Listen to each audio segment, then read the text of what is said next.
Om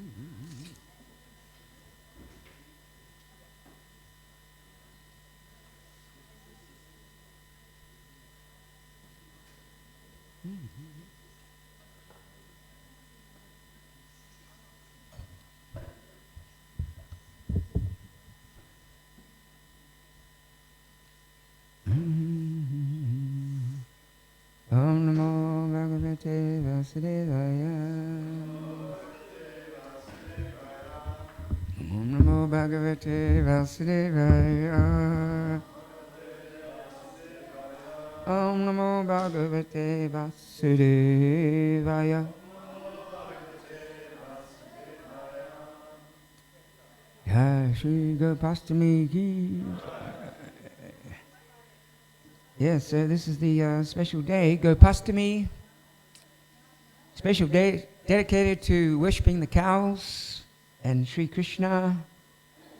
Actually, Gopal means cow or cowherd boy, and Astami means the 8th day.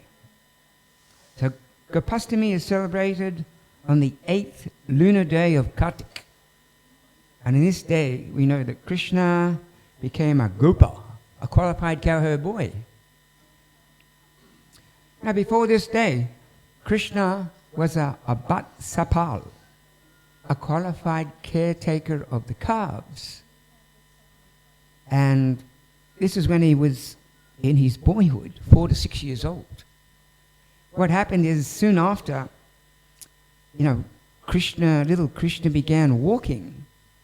It was decided by the elders of the community of cow herders, Nanda Maharaj and the cowherd men, that they would move to Vrindavan, and once they got to Vrindavan, little Krishna, he soon developed the desire to herd the cows. So when Krishna's father, Nanda Maharaj, would go out into the forests to herd the cows, little Krishna would go along with him and play with the cow herding. He would play at cow herding as just a little boy, 4 to 6 years old. However, when this news reached Mother Yasoda, she was very angry. Actually, she chastised Nanda Maharaj due to her strong motherly love and intense attachment for her son Krishna. She was thinking, this little boy Krishna, he's too young to be out in the forest herding cows. He's just a little baby. But when Mother Yasoda realized she could not restrain him, she and Nanda reasoned that it would be best to allow Krishna to care for the young calves in the immediate vicinity of the village where it was safe. Thus it came to pass, little Krishna and Balaram were initiated by the family priest into calf herding, and they became qualified caretakers of the calves. And they were given ropes and sticks and flutes and horns. And of course, Krishna and Balaram were extraordinary children. They grew up and matured very quickly. And soon as Krishna was 6 years old, he decided to take charge of herding the cows. And at this time, what happened is his father, Nanda Maharaj, he'd been noticing that Krishna was actually spending more time with his uncles and purposely avoiding his father, Nanda Maharaj. And also Nanda Maharaj repeatedly saw Krishna talking to his uncles with a look of delightful anxiety. Finally, Nanda Maharaj questioned his younger brother about this.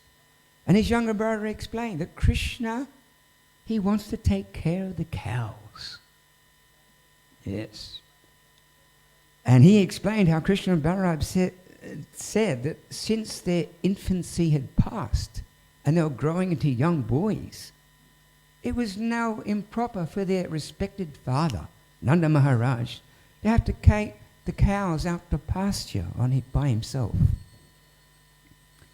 So the wise Nanda Maharaj, he consulted his wife, and together they decided to seek out a very auspicious day for a day and time to hold the initiation ceremony of Krishna becoming a fully fledged cow herder. In the meantime, what happened?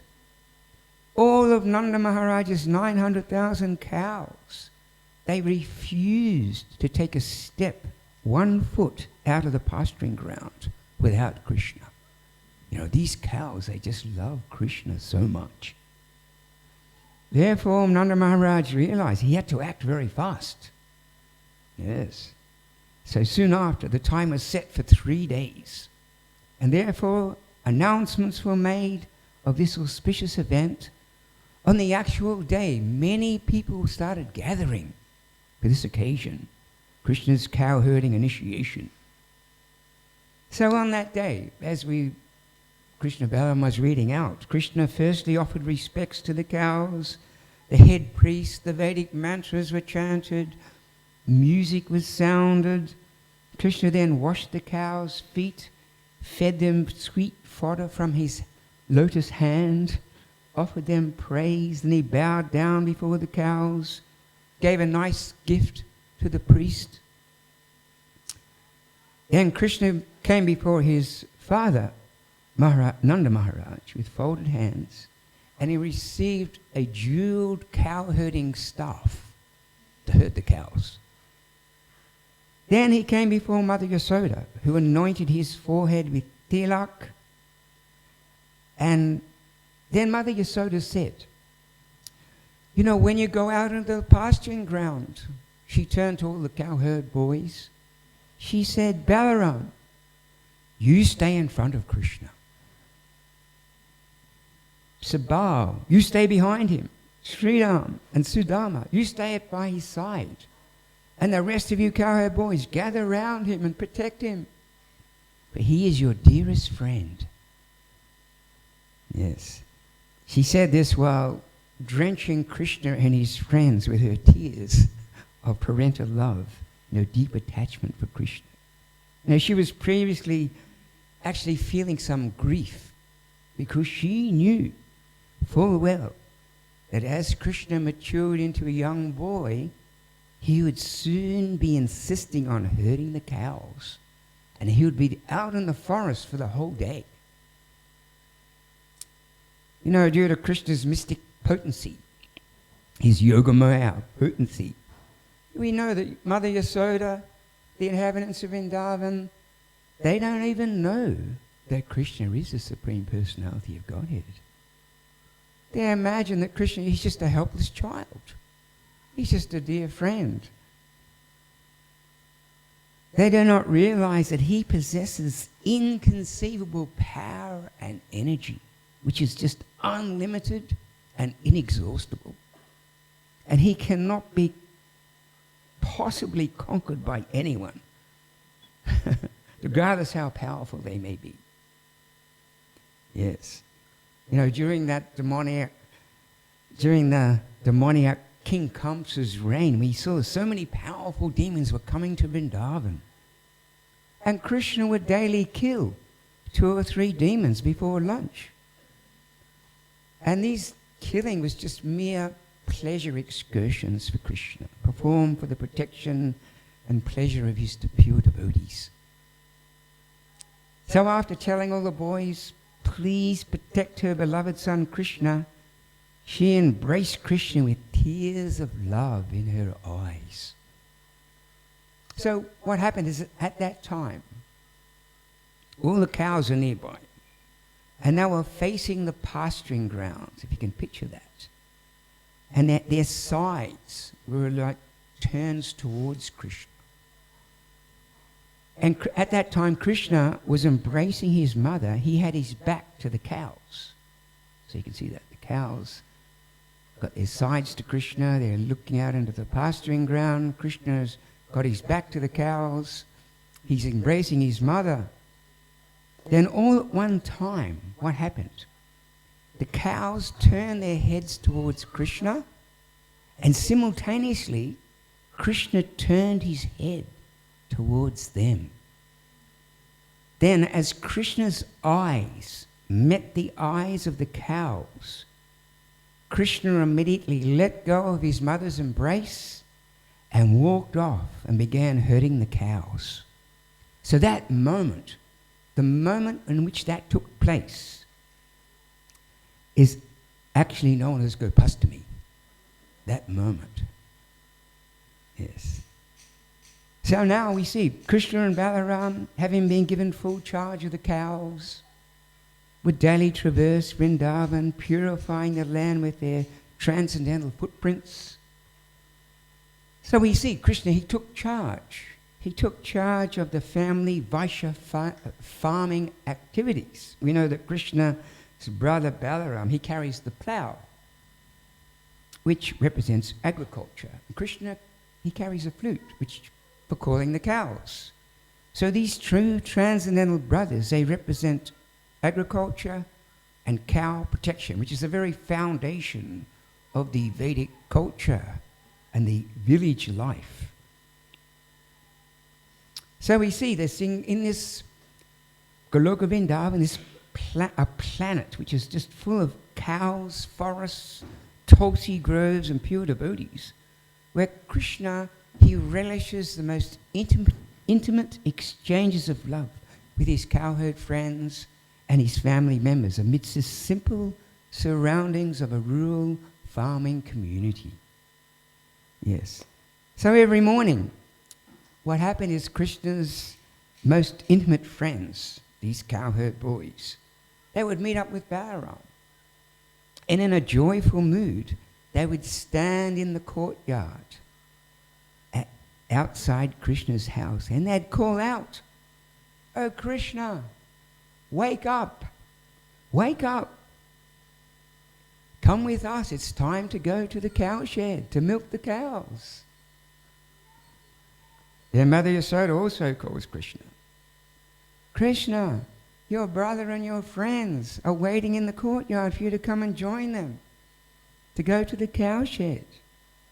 So Krishna rises, he washes his face, his personal young servants there, they dress his hair, serve him with various fine ingredients. Then Krishna and Balaram, the cowherd boys, at approximately 6:30 a.m. in the morning, would go off and they'd enter Nanda Maharaj's cowshed.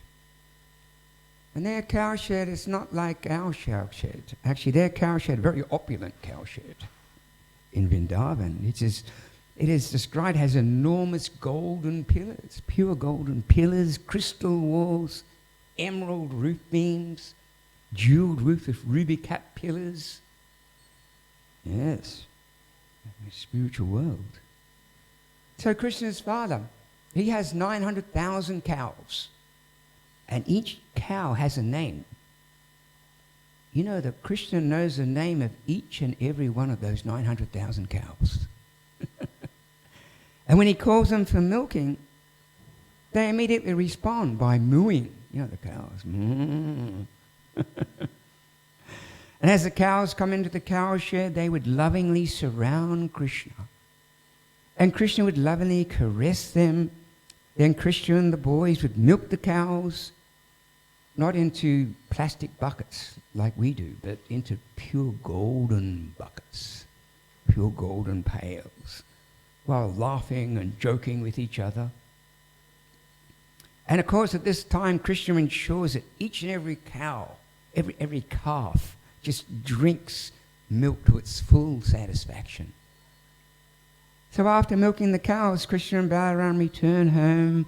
They bathe, they dress, and they proceed to Nanda Maharaj's royal dining hall, accompanied by all the cowherd boys. And there they enjoy this beautiful big feast cooked by Srimati Radharani. And there is wonderful vegetable preparations kept in jeweled bowls. There's numerous sweets and savories kept in golden bowls. There's just so many varieties of preparations.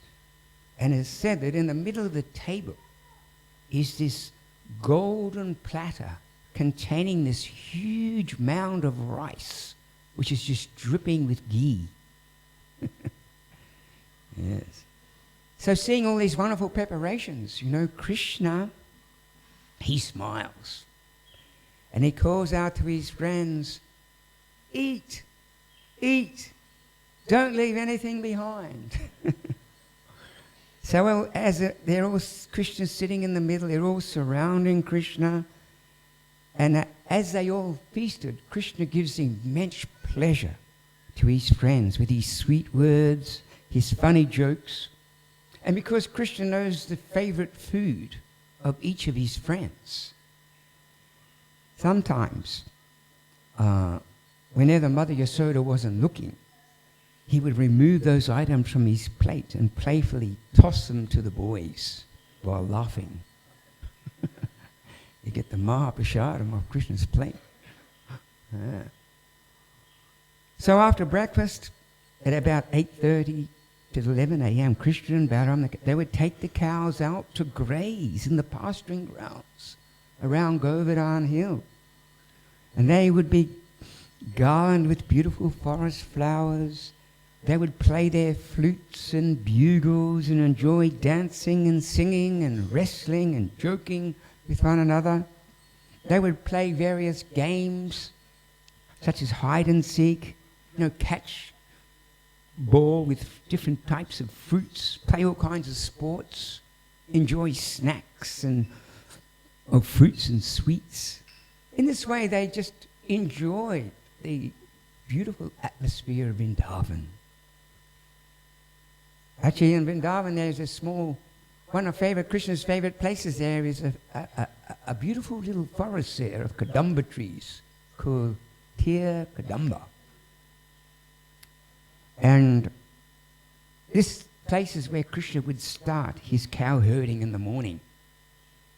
Radharani also liked to pass by that place. That Tir Kadamba is actually halfway between Javat, where Radharani lives, and Nandagram.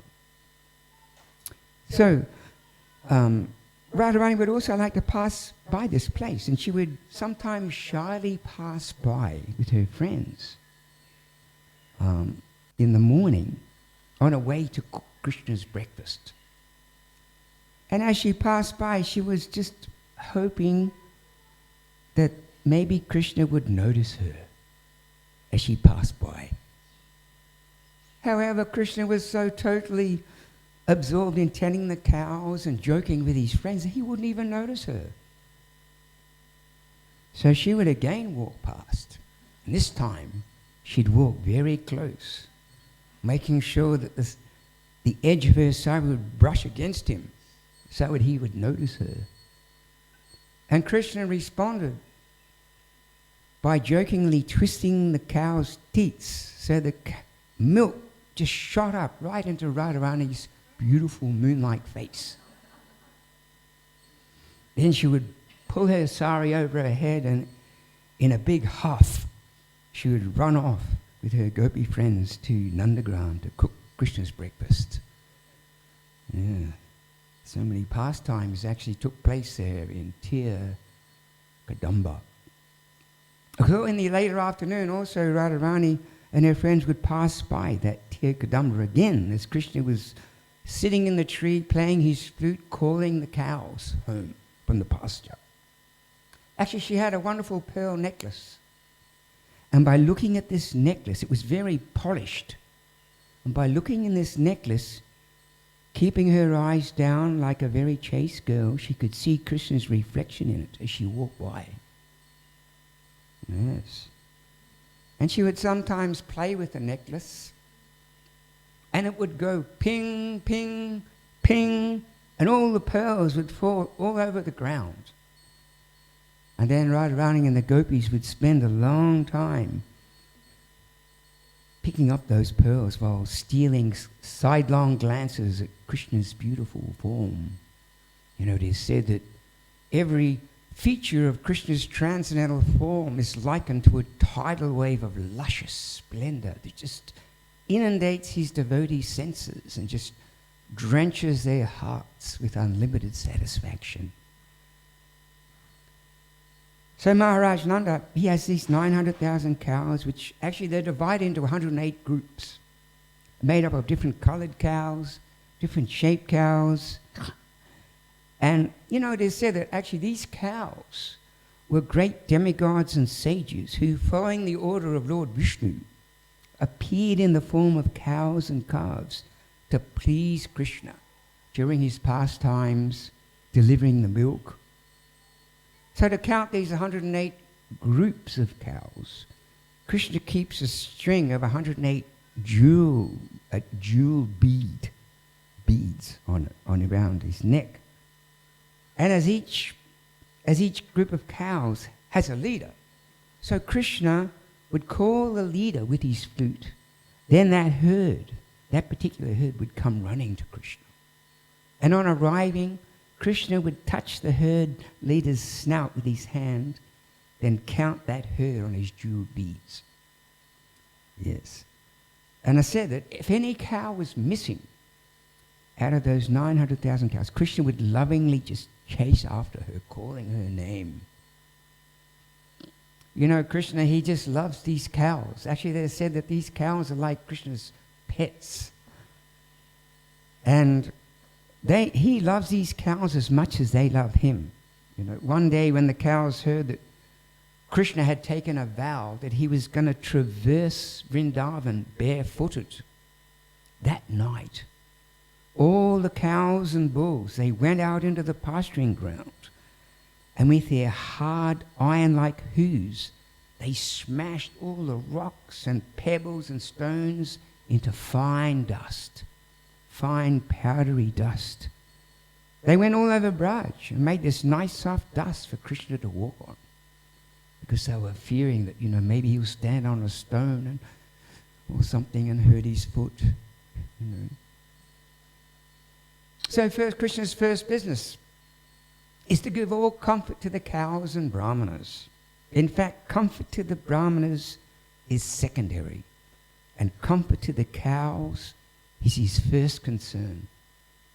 You know, cows are worshipped not only by demigods, but Krishna himself worships the cows, especially on special days like today, Gopastami, Govardhana Puja. You know, Krishna's teaching us that by serving the cows, one receives tremendous spiritual benefit. If the cows are maintained nicely and comfortably, it is said Krishna will be very, very pleased. And Krishna actually declares himself that I can be worshipped within the cows by offering of grass and other grains and paraphernalia for the pleasure and the health of the cows. You see that even Lord Chaitanya, in his role as a perfect pure devotee of the Supreme Lord, he set the example. You know, when he was passing through Vrindavan, herds of cows immediately came up to him, and they began mooing very loudly, and they began licking his body with great affection. And Chaitanya Mahaprabhu, he became stunned with ecstatic love. And he began to caress the cows with great love and affection. Yeah. Actually, in the Vedic scriptures, it is said that just on seeing a cow, one should approach her, give her a gentle scratch, offer her a mouthful of green grass, then reverentially circumambulate her. Thus Gopal will be pleased. So we see that cows, they're completely innocent and dependent on humans. Therefore, they must feel protected and valued. If cows feel protected and valued, they will be happy. And if they feel happy, Krishna will be happy. Yes. I mean, the Prabhupada mentions that the very root of all spiritual and material prosperity is simply dependent on what really pleases Krishna. And what pleases Krishna is to honor and serve Brahminical culture and the cows. You know, so cow protection is very much at the heart, you could say, of pleasing Krishna. Yes. Everything about the cow is simply blessing society. Actually, the bulls represent Dharma, and the cows represent the motherhood of our spiritual lives. This means that the mother and father of society are symbolized by the cow and bull.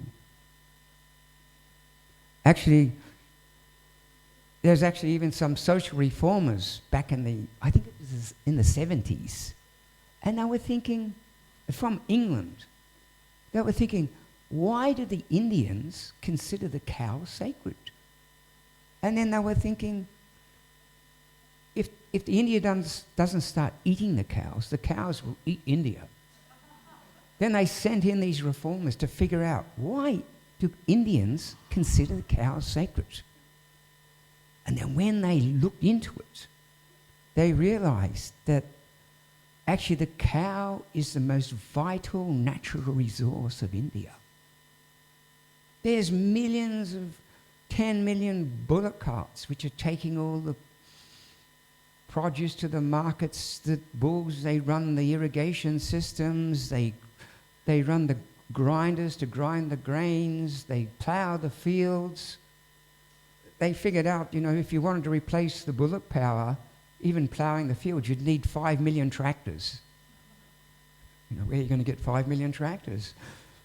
And the cows, they're giving the milk, they're giving the butter, the cheese.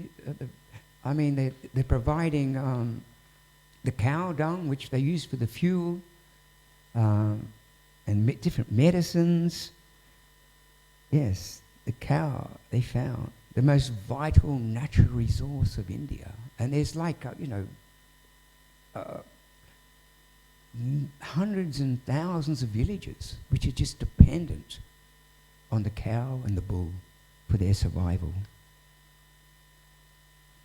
So, Srila Prabhupada stating is right. If the cows are happy, that means that society is spiritually and morally strong. And if the cows are suffering, to that degree, society is degraded and sinful. And we see that today. Because the cows are suffering, and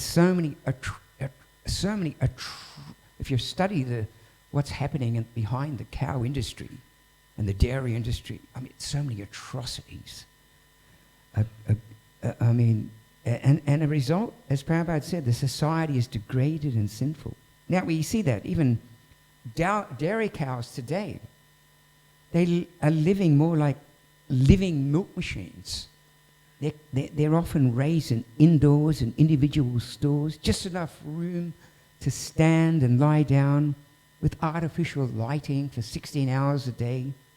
They're pumped full of chemicals so that they increase their udder size to give more milk. They milk two or three times a day for 10 months, then they're made pregnant again. Then the calves are taken away a day after being born. Cows have so much affection for their calves. And when those calves are taken away, it just causes unimaginable agony for the mother cow, who just cries pitiably. Then after 4 years, when the milk production dropped, she's sent off on the cattle truck or the cattle train for 3 or 4 days without food, water or rest, to become like hamburger or dog meat food. Where's the compassion? As Srila Prabhupada stated, the killing of cows by human society is the greatest sinful activity and is one of the grossest suicide policies that will result in so much suffering in the world. And we're seeing that in the world today. At present, so much suffering, then even for years. Not only so many wars, epidemics, social problems, but nature is coming up with some pretty intense outbursts. Tsunamis, floods, tornadoes, cyclones, earthquakes, volcanoes, droughts, diseases, fires, you name it. Not such a peaceful time, very turbulent time. And of course, many ignorant people are questioning, is God responsible for all this suffering? They don't understand that there are definitely laws of nature that hold us responsible for our actions. Srila Prabhupada also mentioned that the suffering of war, if you've been studying the latest things on the internet, you'll see that there's a lot of suffering going on, all these wars, people starving, people destitute. I mean, Prabhupada said this suffering of war can be directly attributed to cow killing. Many in the busy modern world, we see people are crying for social equality. The question we may ask, is social equality possible on the material platform? Or is it just a matter of establishing some universal declarations, such as the ones present by the worldly governments, that now we are living together in brotherhood, now we are all equal, now we are all friends, now we are all the same, now we are all one world? The question is it really working, making these declarations? Or are they just high-sounding words? Srila Prabhupada brings up the point that where is the equality when people are thinking, I am human, I have 2 legs and 2 hands. Let me kill and eat the cow who has 4 legs and no hands.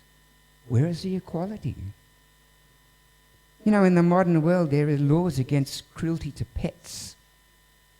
Yet we are willing to send some 60 billion living creatures every year, including cows, to be slaughtered without even any thought. Where is the equality? So in Vedic culture, we learn that non-violence is more than just not harming other human beings. Non-violence also means to act positively, to be kind to others, to love all life forms, to be compassionate. Ultimately, humans are meant to be the caretakers of the environment and caretakers of the world's other living entities. Humans are meant to show real empathy, compassion to others, to honor and respect all life forms. This is how our life, we live more meaningfully and fulfilling lives. Because our Krishna conscious philosophy also supplies us with a scientific basis for understanding this, how everyone has a spiritual identity beyond this body and mind, whatever form of life they come in. In the eyes of Krishna, everyone is equal in essence. So, in the eyes of one who is truly learned, everyone is equal in essence. This means that everyone is respected on the worldly plane, and everyone is respected on the spiritual platform as an eternal loving servant of Krishna. This includes all living entities, humans, animals, ants, birds, trees, etc. Srila Prabhupada used to say, ultimately, everyone is a brother and sister in this world. Everyone is under Krishna's sunshine. Everyone has a right to that sunshine. And Krishna is our ultimate loving Father. Also we learn how, some people ask us, can anyone be a Hare Krishna? They ask us that. Where do you start? First, we tell people that the change doesn't have to be so drastic. You can live in the same house, drive the same car, keep the same job, keep doing your sports and your yoga, your exercise program, associate with your friends and relatives, go to the same supermarket where you always shop, but now you go for the vegetarian items in the trolley. You become a vegetarian. We explain to people, food is sacred because it comes from nature. It sustains us. But on a deeper level, what we eat affects our consciousness and also our spiritual development.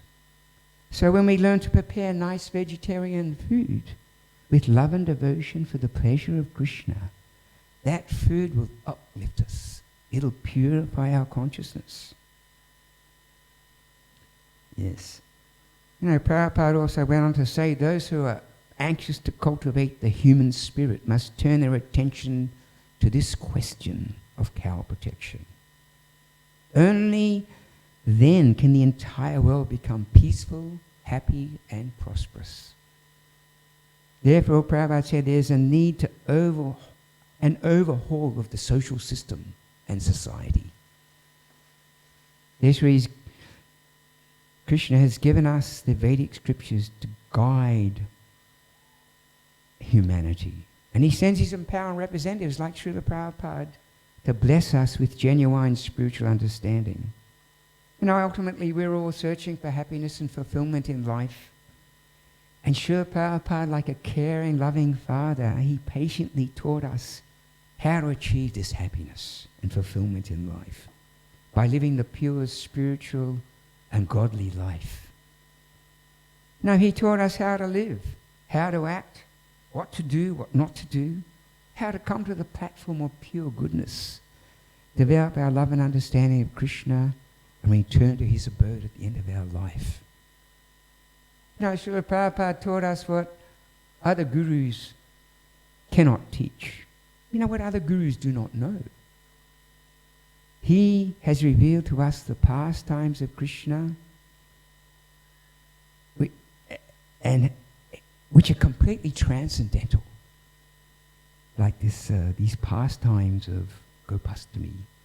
And these pastimes are so powerful that simply by hearing about them, we become attached to Krishna. And this very attachment makes us eligible to be transferred to Goloka Vrindavan at the end of our life. Shila Gopastami ki. Hare Krishna. So Krishna Kirtan's calling us out there. We've got some things to feed the cows. We've got to feed the cows now. This is part of the Gopastami festival. Srila Prabhupada ki jai.